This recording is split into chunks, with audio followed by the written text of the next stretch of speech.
বিয়ের রাত্রে চলছি রনে,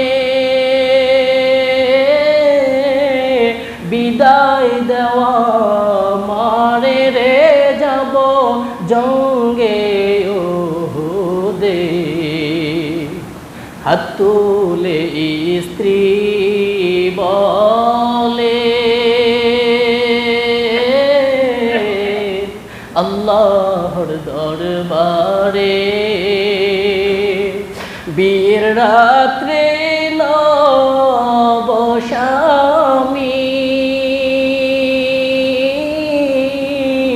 সুপিলাম তো মারে রে সেই জঙ্গে ওহুদে। যুদ্ধে গেলেন শহীদ হইলে নাপাক হালাতে, নবী জেনে সাহাবাদের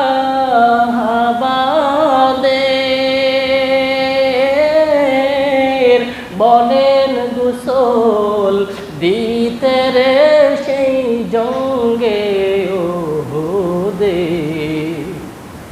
অমনি গাইবি আওয়াজ নবীজি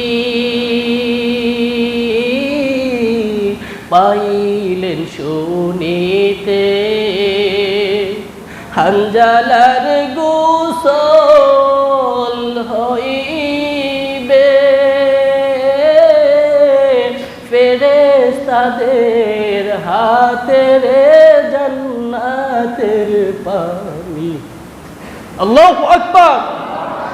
মুসলমান ইমানদার বলে এই জন্য নবীর মুহাব্বত। আল্লাহর নবী বলেন মান আহাব্বা সুন্নতি ফাকাদ আহাব্বানি, বলে তোমরা যদি আমি নবীর ভালোবাসতে চাও আমি নবীর সুন্নতের আমলওয়ালা হয়ে যাও।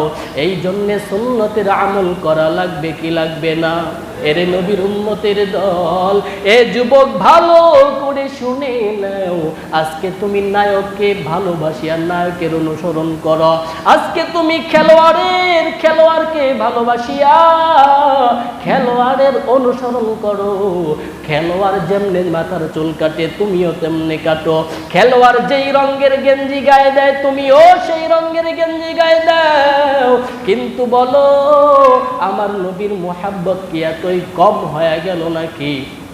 আমার নবী যেইভাবে চুল কাটছে তুমি কোনোদিন সেইভাবে চুল কাটলা না, আবার দাবি করো তুমি নবীর আশিক।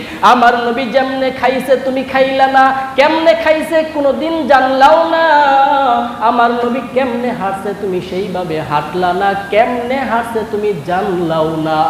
এরপরেও যদি তুমি দাবি করো নবীর আশিক, এই জবান দিয়া স্বীকৃতি দেওয়ার দ্বারা নবীর আশিক হওয়া যায় না। নবীর আশিক হতে চাই সুন্নতের আমল করা লাগে। কথা বলেন ঠিক কিনা?